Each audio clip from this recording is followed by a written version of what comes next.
안녕하세요. 여러분의 교양학부입니다. 오늘은 내용이 조금 많아요.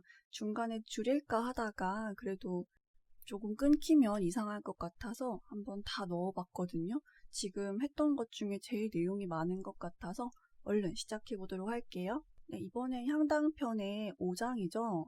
처음에는 홀로 시작하는데요. 홀이 뭐냐면 혹시 사극을 좋아하시는 분들이라면 관리들이 조정에 나갈 때 이렇게 손에다가 요런 모양의 어떤 네모난 거 혹은 요렇거나 아니면 요런 네모난 것도 많이 보이죠? 요런 네모난 거를 잡고 있는 거 혹시 보신 적이 있으신가요?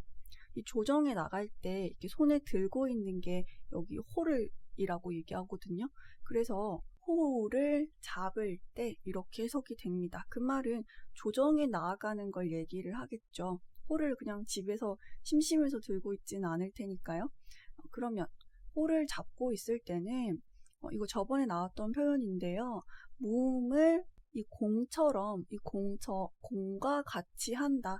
몸을 공과 같이 한다. 이 말은 몸을 굽혀서 둥그렇게 해서 꼿꼿하게 피지 않는다라는 걸 얘기하죠. 그래서 뭐처럼 하냐면 이기지 못하는 것처럼 한다 라고 되어 있습니다. 이긴다고 하는 것은 위풍당당하고 뭔가 이렇게 쭉 펴고 이런 의미가 있죠. 그런데 마치 내가 진 것처럼 지면은 기운이 빠져가지고 이렇게 몸도 말게 되고 고개도 숙이게 되고 이렇게 되는데요.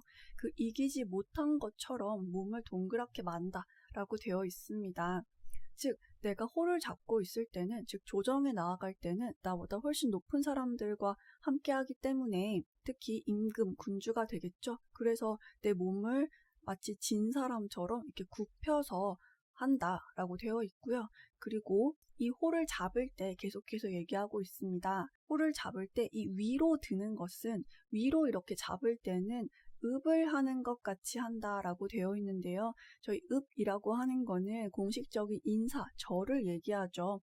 그럴 때 이제 읍할 때 읍하는 것처럼 높이 조금 높게 드는 걸 얘기하고요. 그리고 혹시 그 홀을 아래로 들어야 할 때는 누군가에게 뭔가를 건네주는 것처럼 한다라고 되어 있습니다.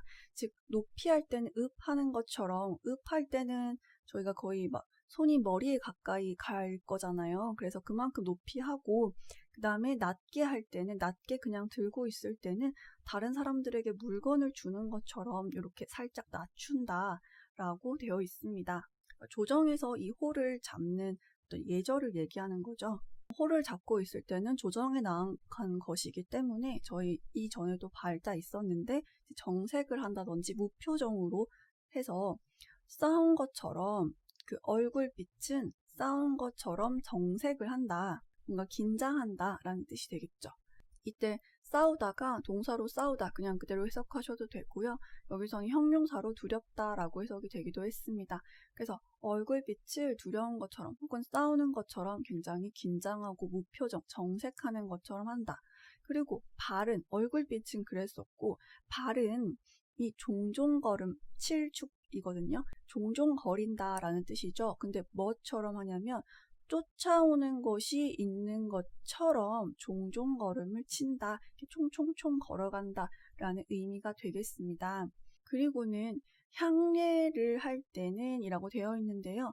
향례는 보통 이제 그 외국에서 사신들이 다른 나라의 사신들이 왔을 때 예물을 가득 가지고 오죠. 그 존중의 의미로. 그때 그 예물을 올리는, 조정에서 임금께 올리는 그 예절이 향례라고 하는데요. 그 향례를 할 때는 용모와 안색이 있었다라고 합니다. 저희도 왜 무표정이라고 하잖아요. 실제로 표정이 없는 거, 얼굴이 없다라는 것은 표정이 없다 이런 의미랑 비슷한데 그러면 얼굴이 있다라는 거는 표정이 있다 약간 이런 의미가 되겠죠. 그래서 표정이 뭔가 있었다라는 거는 정색하는 게 아니고 조금 밝은 더 느낌이 나죠. 그래서 얼굴빛도 있었고 그 표정도 있었다라는 뜻이 됩니다. 저희도 왜 얼굴빛이 하나도 없다라고 하면 약간 사색이 된 것 같은 긴장이 된 것 같은 느낌이니까 이 둘 다 각각이 모두 있었다라는 뜻이 됩니다. 이렇게 공식적으로는 군주를 따로 대할 때 그 조정에서 공식적인 조정의 자리에서는 이렇게 행동하고 또 향례에서는 사신이 왔을 때는 또 이렇게 반겨주고 또한 사적으로 볼 때는 이라고 되어 있습니다. 개인적으로 볼 때는 또 즐겁고 즐겁게 하는 것과 같았다라고 해석이 되겠습니다. 지금 계속해서 이 공자가 때에 맞게, 장소에 맞게 혹은 사람에 맞게 그 예절이 달라지는 모습이 계속 보이고 있는데요. 저번에 한번 질문을 드렸었죠. 여러분들은 그게 옳은 예절이라고 생각하시는지, 그러면 어떻게 하는 것이 정말 옳은 것인지. 예를 들어서 저희 오래된 예전도 아니고 뭐 30년, 20년 전만 하더라도 부모님들을 대할 때는 굉장히 그리고 딱딱함, 예절 이런 게 사실 효녀의 기본이었는데 지금은 부모님들의 생각도 많이 바뀌고 또 자녀의 생각도 많이 바뀌어서 뭔가 친구 같은 친근한 이런 것들도 어긋난다고 생각을 하지는 않는 것 같습니다. 이것처럼 예절도 뭔가 변화되는 흐름이 있는데 여러분들께서는 이 누군가에게 어떤 예를 하는 게 참 좋을까 한번 생각해 보시기 바랍니다. 다음으로 6장으로 넘어가겠습니다. 6장이 조금 긴데요. 군자는 이라고 되어 있습니다. 군자는 이 써이자가 여기까지 걸리게 되거든요. 그래서 불자가 여기 식자에 걸리게 됩니다. 그렇게 되면은 군자는 감색과 추색으로서 꾸미지 않는다라고 되어 있습니다. 여기 사실 감색과 추색이 무슨 색이냐에 대해서 의견이 조금 분분하거든요. 어떤 분들은 이런 색이다, 어떤 분들은 이런 색이다 라고 조금씩 다른 색깔을 주장하기도 하시는데요. 일단 가장 많이 기본적으로 쓰이는 그 색깔을 저는 들고 왔습니다. 감색은 보통 짙은 남색보다 조금 더 짙은 색을 얘기하고요. 추색은 짙은 빨간색, 단풍 색깔 같은 그런 걸 얘기하겠죠. 그래서 이 감색과 추색으로는 식하지 않는다라고 되어 있습니다. 그런데 이때 식이 그냥 꾸민다라는 의미가 아니고요. 옷에 선을 두르다라는 뜻인데요. 저희 티셔츠나 옷 같은 걸 보면은 그냥 끝부분을 그냥 자른 게 아니라 이렇게 다른 천을 덧대서 가장자리를 예쁘게 고정시켜 주잖아요. 튼튼하고 예쁘게. 그 바이어스라고 하나요? 정확한 단어는 잘 기억이 안 나는데 아무튼 그렇게 옷을 끝에 이렇게 가장자리를 마감해 주는 걸 여기서 식이라고 합니다. 그래서 그 마감하는 선을 얘기하고요. 그 선을 감색이나 추색으로는 하지 않는다라고 되어 있습니다. 그리고 홍색이나 자주색은 그것으로서 저희 써이가 혼자 자신으로서 이게 이렇게 그것으로서라고 쓰인 거 앞에서 꽤 많이 나왔었거든요. 지금 마찬가지로 그렇게 쓰고 있고요. 써이자만 떼고 보면은 그러면 동사가 여기에 걸리겠죠. 하지 않았다라는 뜻인데요. 저희 할 위자의 여러 가지 뜻에 대해서 거의 완전 초반에 얘기를 한번 쭉 정리를 해드렸던 것 같은데 만들다라는 뜻도 있었어요. 지금 여기서는 만들다라고 해석하시면 가장 깔끔한데요. 혹시 이게 기억나지 않는다. 괜찮습니다. 그냥 하다라고 얘기할게요. 그러면 하지 않았다. 그럼 여기 설복이 나오는데요. 이것은 여기 더럽다는 뜻이지만 보통은 평상복을 의미합니다. 그래서 평상복을 하지 않았다라는 뜻이 되겠죠. 즉 빨강색과 자주색은 그것으로서 평상복을 하지 않았다라고 해석이 되겠습니다. 네, 여기 계속 색깔에 대한 이야기가 나오는데요. 사실 이 색이라고 하는 것도 정말 많은 공부를 해야 알 수 있는 내용입니다. 오방색이라고 혹시 들어보셨나요? 오행에 그 색깔을 각각 방위의 색깔을 넣어가지고 이 색이 의미하는 거를 예전부터는 공부를 해왔었는데요. 그래서 어떤 색과 이 오방색 중에서도 어떤 색과 어떤 색을 만나면 또 뭐를 의미하고 이런 식으로 굉장히 복잡한 사실 동양 철학이에요. 색깔도. 그래서 저도 좀 이해가 잘 안 돼서 다루지는 못했지만 혹시 관심이 있으신 분들은 또 조금 더 공부를 하시면 좋을 것 같다는 생각이 듭니다. 네, 계속해서 옷에 대한 얘기가 또 나오고 있는데요. 당하면, 더위를 당하면 이라는 뜻이니까요. 여름이 되면 이라는 뜻이 되겠습니다. 여름이 되면 이 진짜는 옷이라고 쓰이는데 여기서 동사가 없어서 얘를 동사로 쓸게요. 옷을 입다라는 그런 뜻이 되겠죠. 근데 어떤 옷을 입었냐면요. 택배로 만든 옷을 입었다라는 의미가 되겠습니다. 그리고 지금 요 앞에 보이는 부수가 보이시나요? 옷 의자 부수가 이렇게 생겼죠. 여기 삐침이 꼭 이렇게 있어야 합니다. 여기도 삐침이 있죠. 요게 옷 의자의 부수라서요. 요 부수가 쓰이면 이제 옷을 의미한다라고 보시면 됩니다. 그리고 반드시 여기서도 거표자인데요. 겉옷을 두르다라고 지금 동사로 한번 써봤습니다. 반드시 겉옷을 두르고 그리고 나갔다라고 해석이 되고요. 얘는 딱히 해석이 안 되니까 어조사 혹은 뭐 말을 맞추기 위해서 쓴 것이 되겠죠. 한문은 이런 게 조금 어려운 부분도 있는 것 같습니다. 네, 다음으로 또 계속해서 옷에 대해 얘기하고 있습니다. 이 치자는 검은 비단을 의미해서요. 검은 옷이라는 뜻이 되겠네요. 그리고 고자는 새끼양이라는 뜻이 보통은 많이 쓰이는데요. 찾아보니까 흑양을 의미하기도 하더라고요. 검은 양이죠. 그래서 검은 옷에는 검은 갓옷을 입고 이런 의미가 됩니다. 갓옷은 저희 몇 번 나왔었는데 가죽 옷을 얘기하죠. 그래서 겨울에 입는 옷입니다. 따뜻하니까. 그래서 가죽 옷을 얘기하고요. 그리고 흰 옷에는 이 예자는 사자 혹은 사슴이라는 뜻을 가지고 있는데요. 여기서 색깔이 흰색을 의미한다고 합니다. 그래서 흰색 갓옷을 입는다. 그리고 누른 그 옷에는 그 여우 가죽을 입는다라고 되어 있는데요. 지금 보시면 다 깔맞춤을 했죠. 검은 옷에 이제 검은 갓옷, 흰 옷에는 흰 갓옷, 그리고 황색 옷에는 또 황색 갓옷을 입는 이 모습을 보여주고 있습니다. 그리고 설자, 요거 앞에서 나왔었죠. 이 설자는 더럽다라는 뜻이지만 평상시에 입는 옷을 얘기했고요. 이번에는 갓옷이랑 합쳐져서 평상시에 입는 갓옷은 가죽옷은 길었다, 길게 하였다 동사로 쓰였습니다.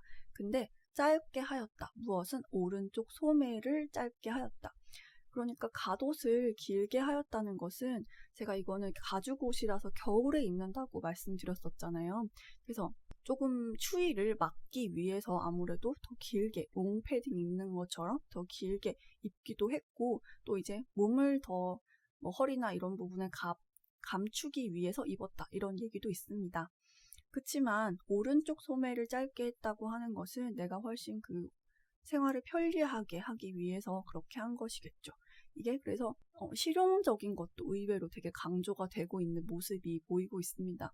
저희가 사실 논어를 처음 공부하기 전에는 왠지 뭔가 엄청 교훈적인 얘기만 있을 것 같고 그렇긴 한데 이런 재밌는 부분, 뭔가 실용적이고 귀여운 면모도 좀 들어있는 것 같습니다. 그리고 반드시 있었다, 침의가 있었다고 하는데요. 잠옷이죠. 잠잘 때 입는 옷이 있었다 이렇게 되어 있고요. 근데 그 길이가 한 개의 몸하고도 있을 유자가 때로는 그리고라는 의미로 쓰여요. 그래서 이거 하고 그리고 또 반이라는 의미거든요. 그래서 더하기죠. 더하기의 의미입니다. 이런 게 간혹 있어요. 특히 숫자에서는 10U5 이렇게 하면은 15가 되죠. 이렇게 단위를 끊어서 사용을 간혹 하더라고요. 그래서 하나의 몸 그리고 반이니까 여기서는 1.5배를 얘기합니다. 잠옷이 길이가 몸의 1.5배가 됐다고 해요. 그러면은 이제 저희는 잠옷을 입고 막 간혹 밖에도 돌아다니고 막 그러기도 하는데 그게 아니라 정말 침대 위에서만 입었던 옷이 아닐까 생각이 듭니다. 네, 다음으로 여우 그리고 담비는 그 사슴같이 생긴 애를 얘기하죠.